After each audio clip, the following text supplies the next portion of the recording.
Ya, baik pemirsa, jumpa lagi bersama saya, Johannes Philips Camilio Ignacio Lema, mahasiswa Magister Manajemen Universitas Kristen Indonesia, akan menjelaskan deskripsi singkat terkait peraih Nobel Ilmu Ekonomi pada tahun 2022 yang akan dibawakan oleh Philip Debving dan Ben Bernanke.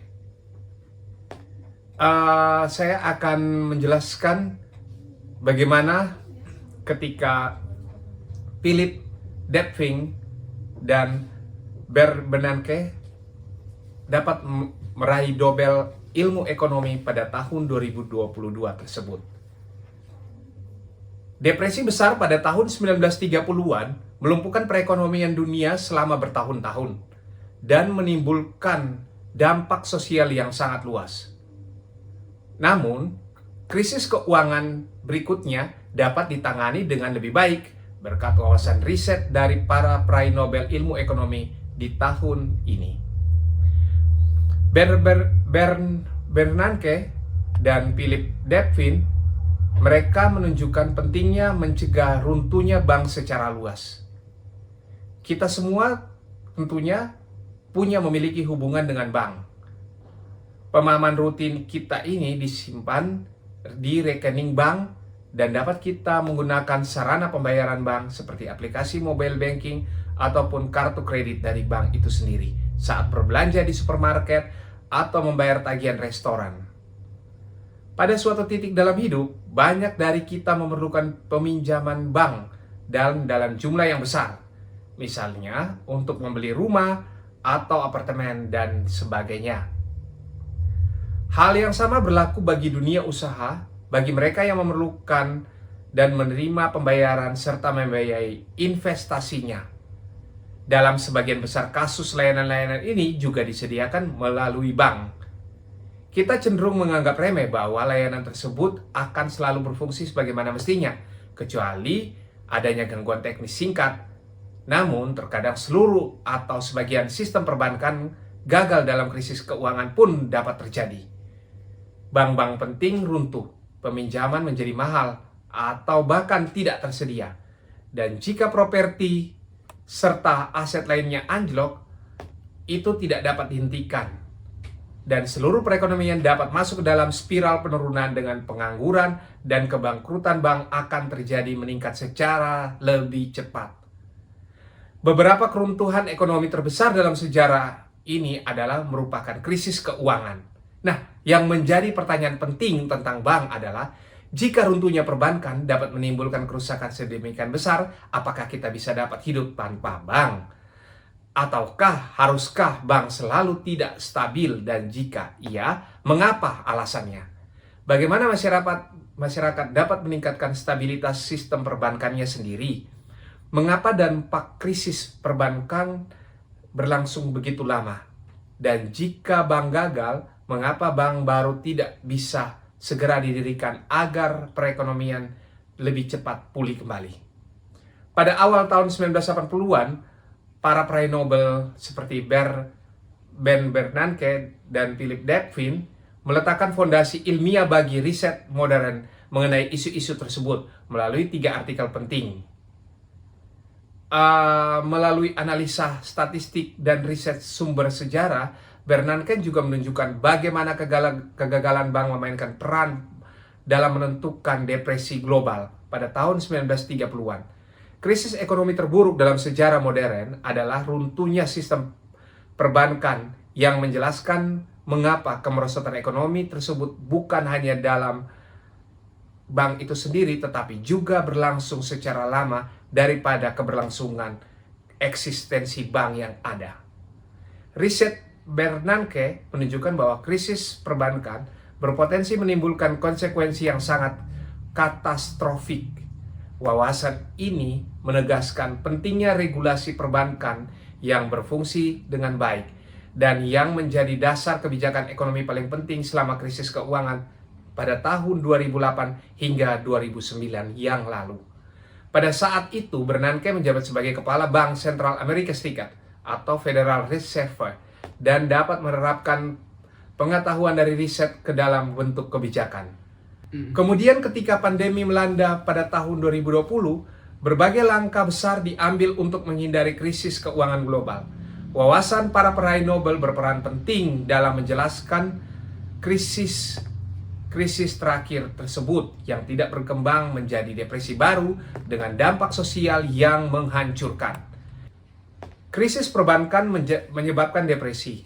Karya Bernanke yang kini mendapatkan pengakuan dirumuskan dalam sebuah artikel pada tahun 1983 yang menganalisis depresi besar pada tahun 1930-an antara Januari 1930 dan Maret 1933. Produksi industri Amerika Serikat turun 46% dan tingkat pengangguran meningkat hingga 25%. Krisis ini menyebar dengan cepat, menyebabkan kemerosotan ekonomi yang dalam sebagian besar dunia terjadi. Di Inggris pengangguran meningkat hingga 25% dan di Australia mencapai 25%. Di Jerman produksi industri hampir terbelah dua dan lebih dari sepertiga tenaga kerja menganggur. Di Chili pendapatan nasional turun 33% antara tahun 1929 hingga tahun 1932. Di mana-mana bank runtuh, orang-orang dipaksa meninggalkan rumah mereka, dan kelaparan meluas. Bahkan di negara-negara yang relatif makmur, perekonomian dunia baru mulai pulih secara perlahan menjelang pertengahan dekade tersebut. Sebelum Bernanke menerbitkan artikelnya, pandangan umum para ahli adalah bahwa depresi dapat dicegah seandainya Bank Sentral Amerika Serikat mencetak lebih banyak uang. Bernanke juga sepakat bahwa kekurangan uang kemungkinan berkontribusi terhadap kemerosotan. Tetapi ia berpendapat bahwa mekanisme ini tidak cukup untuk menjelaskan bagaimana mengapa krisis begitu dalam dan berkepanjangan.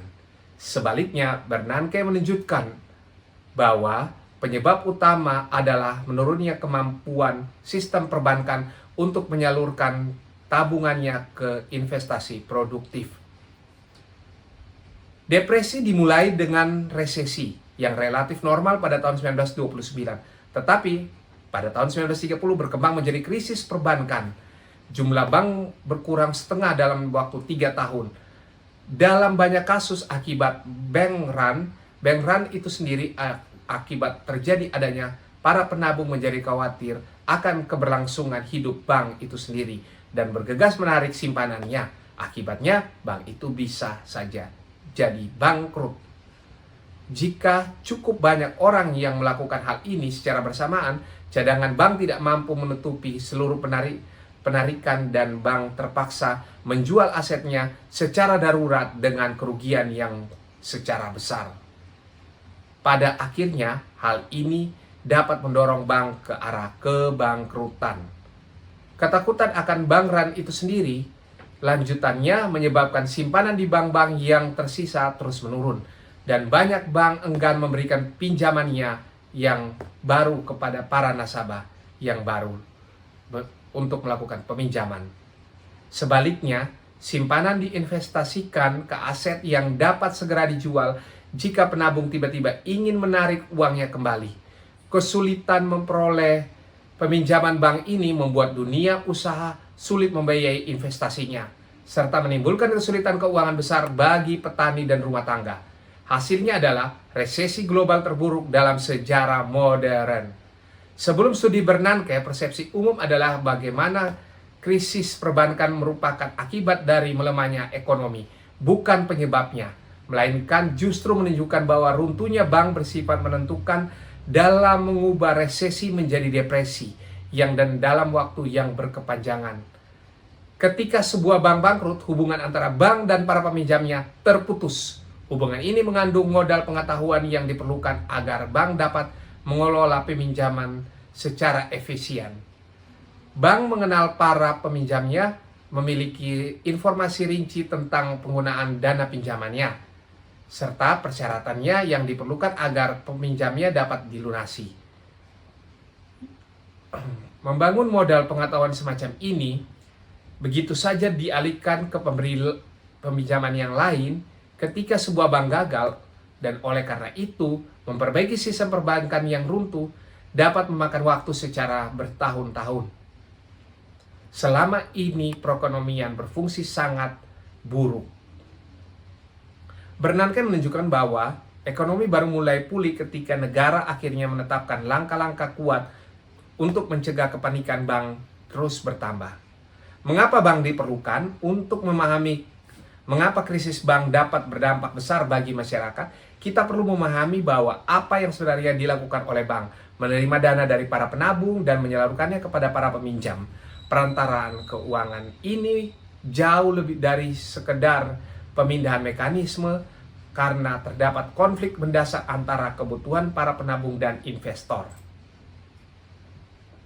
Nah, di sini model yang dilakukan oleh Philip Devin menunjukkan bahwa masalah-masalah tersebut paling baik diselesaikan oleh lembaga yang dibangun persis seperti bank, dan pada artikelnya pada tahun 1983 adalah bagaimana pengembangan model teoritis yang menjelaskan bank menciptakan likuiditas bagi para penabungnya, sekaligus memungkinkan para peminjam akses pembiayaannya secara jangka panjang.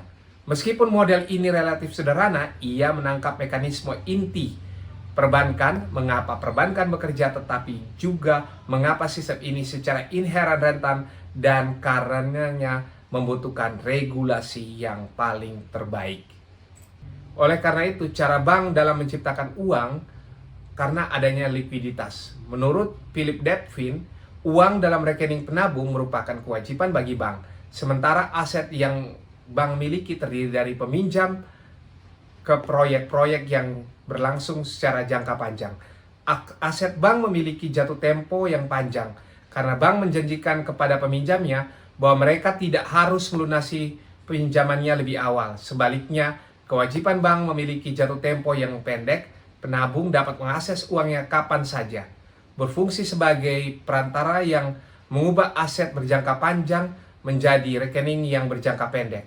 Proses ini dikenal sebagai transformasi jatuh tempo atau yang biasa dikenal dengan maturity transformation. Letakkan dasar regulasi perbankan yang modern, karya Bernanke dan Philip Devin, kini mendapat pengakuan sangat penting bagi riset selanjutnya yang memperdalam pemahaman kita tentang bank. Regulasi perbankan, krisis perbankan, dan penanganan krisis keuangan ini sangat penting dalam penerapannya. Wawasan teoritis Philip Devin tentang pentingnya bank dan dalam kerentanan inherennya menjadi dasar regulasi perbankan yang modern dan bertujuan menciptakan sistem keuangan yang stabil. Bersama dengan analisa Bernanke tentang krisis keuangan, kita juga semakin memahami mengapa regulasi terkadang gagal, betapa besarnya skala dampaknya, dan apa yang dapat dilakukan negara untuk menekankan krisis perbankan yang akan datang seperti pada awal pandemi yang baru-baru ini terjadi. Nah, demikian penjelasan singkat dari saya terkait peraih Nobel Ilmu Ekonomi pada tahun 2022 yang diraih oleh Ben Bernanke, Philip Devin, dan Douglas Diamond. Nah, pemirsa, ini adalah bagian dari tugas mata kuliah saya di program Magister Manajemen Universitas Kristen Indonesia dengan program mata kuliah Bisnis Ekonomi dan Bisnis Manajemen dengan dosen pengampu Prof. Roy Sembel.